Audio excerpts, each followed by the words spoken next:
Share बाजार एक ऐसा बाजार है जहां कंपनियों के शेयर खरीदे बेचे जा सकते हैं। किसी भी दूसरे बाजार की तरह शेयर बाजार में भी खरीदने और बेचने वाले एक दूसरे से मिलते हैं और मोलभाव करके सौदे पक्के करते हैं। पहले शेयरों की खरीद बिक्री मौखिक बोलियों से होती थी और खरीदने बेचने वाले मुहजबानी ही सौदे किया करते थे। लेकिन अब यह सारा लेन देन स्टॉक एक्सचेंज के नेटवर्क से जुड़े कंप्यूटरों के जरिए होता है। इंटरनेट पर भी यह सुविधा मिलती है। आज स्थिति है कि खरीदने बेचने वाले एक दूसरे को जान भी नहीं पाते। एक प्रकार से देखें तो यहाँ पे शेयरों की नीलामी होती है। अगर किसी को बेचना होता है तो सबसे ऊंची बोली लगाने वाले को ये शेयर बेच दिया जाता है, या अगर कोई शेयर खरीदना चाहता है तो बेचने वालों में से जो सबसे कम कीमत पे तैयार होता है उससे शेयर खरीद लिया जाता है। शेयर मंडी जैसे बॉम्बे स्टॉक एक्सचेंज या नेशनल स्टॉक एक्सचेंज इस तरह की बोलियां लगाने के लिए जरूरी सभी तरह की सुविधाएं मुहैया कराते हैं। सोचिए, एक दिन में करोड़ों शेयरों का आदान प्रदान होता है।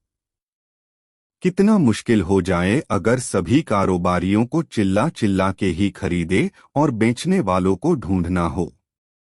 अगर ऐसा हो तो शेयर खरीदना और बेचना कमोबेश असंभव हो जाएगा।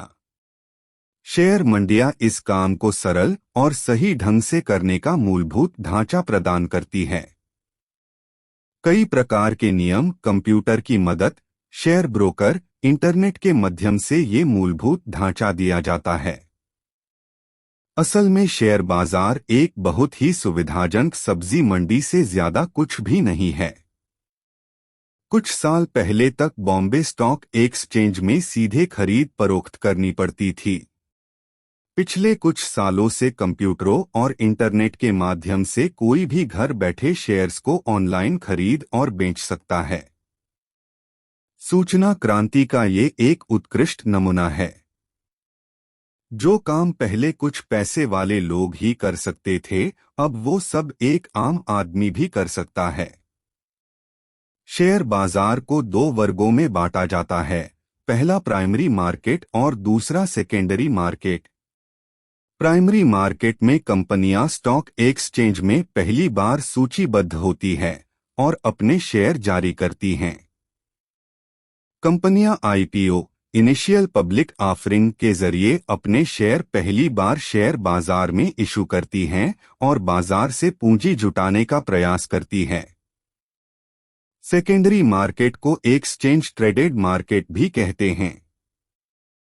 यह एक रेगुलर मार्केट है जहां पर कंपनियों के शेयर्स की ट्रेडिंग रेगुलर बेसिस पर होती है। निवेशक शेयर ब्रोकर के माध्यम से स्टॉक एक्सचेंज में अपने ट्रेडिंग ऑर्डर्स को पूरा करते हैं। आजकल सभी शेयर डिमैटेरियलाइज होते हैं। शेयरों के अलावा निवेशक भारतीय म्यूचुअल फंड में भी पैसा लगा सकते हैं। आम ग्राहक को किसी डीमैट सर्विस देने वाले बैंक में अपना खाता खोलना पड़ता है। आजकल कई बैंक जैसे आईसीआईसीआई, एचडीएफसी, भारतीय स्टेट बैंक, एक्सिस बैंक इत्यादि डीमैट सर्विस देते हैं। इस तरह के खाते की सालाना फीस 500 से 800 रु तक होती है। शेयर बाजार किसी भी विकसित देश की अर्थव्यवस्था का एक महत्वपूर्ण हिस्सा होते हैं। जिस तरह से किसी देश, गांव या शहर के विकास के लिए सड़कें, रेल यातायात, बिजली, पानी सबसे जरूरी होते हैं, वैसे ही देश के उद्योगों के विकास के लिए शेयर बाजार जरूरी है। उद्योग धंधों को चलाने के लिए पूंजी चाहिए होता है। ये उन्हें शेयर बाजार से मिलता है। शेयर बाजार के माध्यम से हर आम आदमी बड़े से बड़े उद्योग में अपनी भागीदारी प्रदान कर सकता है।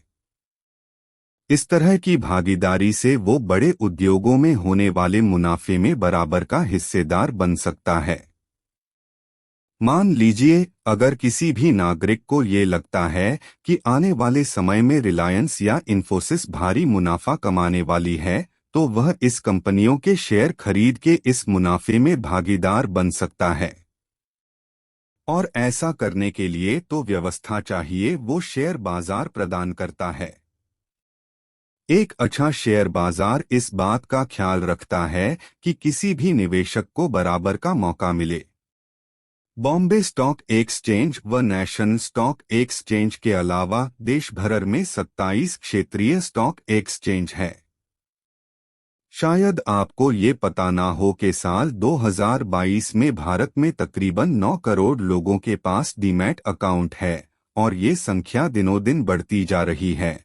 और अभी हाल ही में 2022 में भारत ने यूके को शेयर बाजार में पीछे छोड़ दिया है, जहां यूके की मार्केट $3.19 ट्रिलियन की है, वही भारत की $3.21 ट्रिलियन है। और अब भारत शेयर बाजार में पूरी दुनिया में 3 नंबर पे है।